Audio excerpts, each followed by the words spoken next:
बिस्मिल्लाहिर्रहमानिर्रहीम। अस्सलामुअलैकुम। तजवीदुल कुरान की आज है हमारा सबक हरूफ कलकला।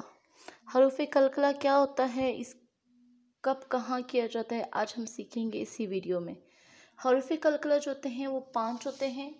हरूफ कलकला 5 होते हैं, जैसे क़ाफ, ता, बा, जीम, दाल। इनका मजमू जो है कुतुब जद्दिन, कुतुब जद्दिन।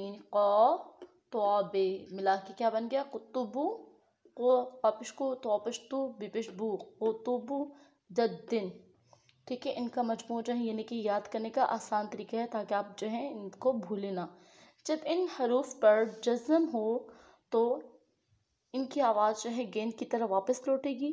ठीक है, जज़्म क्या होता है, यानी कि जिस हर्फ के ऊपर ये देखिए, ये इसे कहते हैं जज़्म।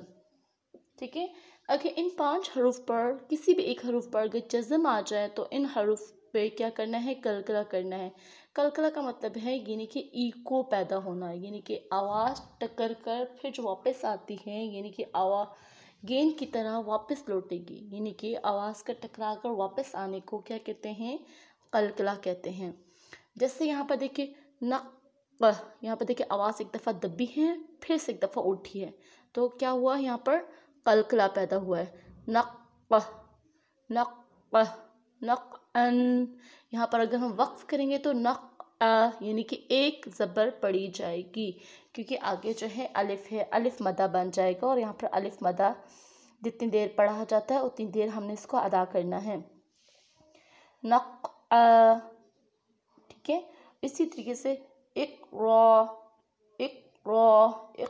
क डबल आवाज़ आ रही है, यानी कि डबल आवाज़ आने को क्या कहते हैं, कलकला कहते हैं। इसी तरीके से तो जो है ज़ुबान कहाँ रखनी है, तो को पढ़ते हुए ज़ुबान को ऊपर 2 दांतों की यहाँ इस जड़ में रखेंगे तो की आवाज़ जो है पैदा होगी और तो की आवाज़ को मोटा अदा करना है। फातिन।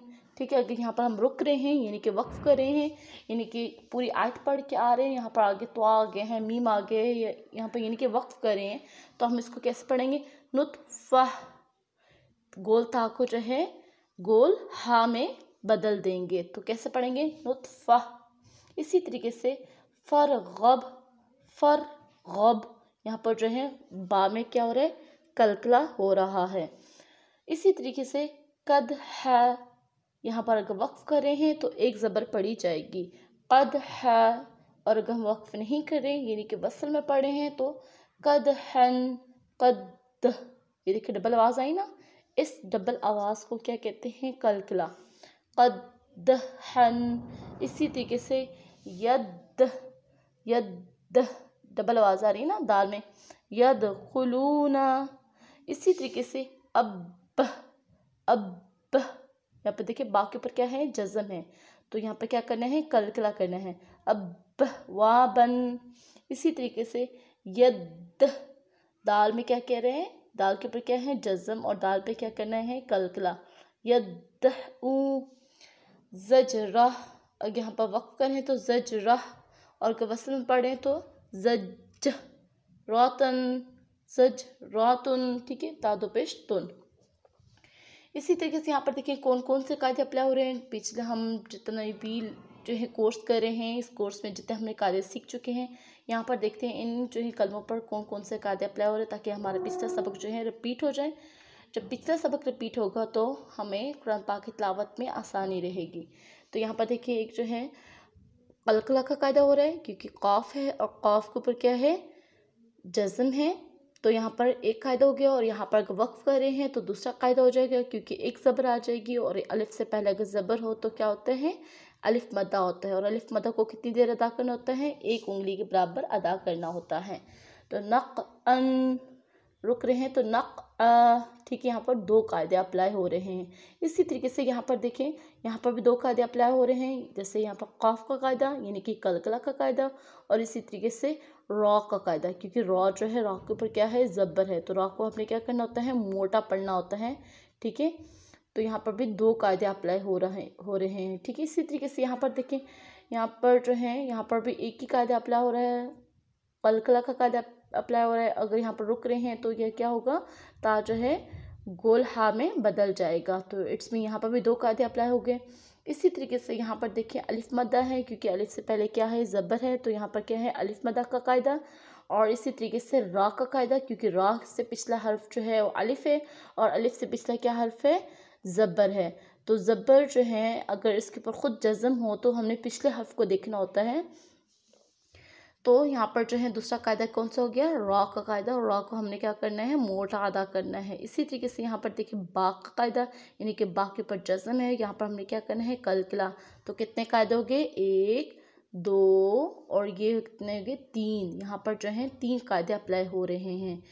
इसी तरीके से यहाँ पर देखिए यहाँ पर भी 2 कायदे अप्लाई हो रहे हैं। यहाँ पर देखिए दाल के ऊपर जज़म है, तो दाल क्या है, कलकला में आ रहा है। इसी तरीके से अगर यहाँ पर वक्फ़ कर रहे हैं तो वक्फ़ की सूरत में एक ज़बर पड़ा जाता है। जब यहाँ पर एक ज़बर आ जाएगा तो क्या बन जाएगा, अलिफ मद्दा बन जाएगा। तो यहाँ पर कितने कायदे हो गए, 2 कायदे हो गए। इसी तरीके से यहाँ पर देखें दाल है और दाल क्या है, कलकला, हरूफ कलकला है, तो यहाँ पर एक कायदा हो गया। इसी तरीके से देखिए वाव से पहले क्या है, पेश है, तो क्या हो गया, वाव मद्दा हो गया।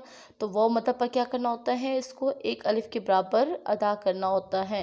यद, यहाँ पर डबल आवाज़ और यहाँ पर एक अलिफ के बराबर इसको लंबा करना है। यद खुलूना, खुलू खुलू लू, इस तरीके से एक अलिफ के बराबर इसको अदा करना है। इसी तरीके से यहाँ पर देखें यहाँ पर जो है 3 कायदे अप्लाई हो रहे हैं। देखें एक कलकला का कायदा, क्योंकि बा है और बा के ऊपर क्या है, जज़म है, तो यहाँ पर बा का कायदा यानी कि कलकला का कायदा। इसी तरीके से देखिए अलिफ के से पहले क्या है, ज़बर, तो यहाँ पर क्या आ गया, अलिफ मद्दा का कायदा। अगर यहाँ पर वक्फ़ कर रहे हैं तो यहाँ पर पी क्या हो जाएगा, बा ज़बर बा बन जाएगा, क्योंकि एक ज़बर पड़ी जाएगी, वक्फ़ की सूरत में एक ज़बर नहीं पढ़ी जाती। तो कितने कायदे हो गए, यहाँ पर 3 कायदे हो गए। एक बा यानी कि कलकला का, अलिफ मद्दा का, फिर से अलिफ मद्दा का। इसी तरीके से यहाँ पर देखिए यहाँ पर कलकला का कायदा है, क्योंकि दाल के ऊपर क्या है, जज़म है, तो यहाँ पर कलकला का कायदा। और इसी तरीके से वाव मद्दा का कायदा, क्योंकि वाव से पहले क्या है, पेश, तो यहाँ पर भी हमने एक अलिफ के बराबर इसको खींच कर पढ़ना है। मद्दा के कितने कायदे होते हैं, 3 कायदे होते हैं, अलिफ मद्दा, वाव मद्दा और या मद्दा। ठीक है, तो ये इस पर भी हम वीडियो बना चुके हैं। जिसने वो वीडियो नहीं देखी तो वो उस वीडियो का लिंक जो है मैं इस वीडियो के डिस्क्रिप्शन में दे दूँगी, ताकि आप पहले मद्दा सीख लें और जितने हर्फ हैं यानी कि हर्फ तहज्जी के प्रोनाउंसिएशन सीख लें, ताकि जब आपकी प्रोनाउंसिएशन ठीक होगी, इनको अदा करने का तरीका आएगा, तब आप जो हैं तजवीद सीख सकेंगे और हर हर्फ को सही तरीके से अदा कर पाएंगे। तो यहाँ पर देखिए जीम का कायदा है, यानी कि जीम के ऊपर क्या है, जज़म है, और जीम जो है किस में आ रहा है, हरूफ कलकला में आ रहा है। इसी तरीके से ता है, अगर यहाँ पर वक्फ़ करना है तो ता क्या हो जाएगा, गोल हा में बदल जाएगा, यानी कि इसको गोल हा पढ़ेंगे। कैसे, ज़जरह, ज़जरह, यहाँ पर रा हा पढ़ेंगे। ठीक है, तो अगर आज हमारी वीडियो पसंद आई है तो हमारी वीडियो को लाइक कर दें, शेयर कर दें, और अगर हमारे चैनल पर पहली बार आएँ तो हमारे चैनल को सब्सक्राइब किए बगैर ना जाइए, क्योंकि आने वाली वीडियो का नोटिफिकेशन सबसे पहले आपको मिले। आज के इतना ही काफ़ी है। अल्लाह हाफ़िज़।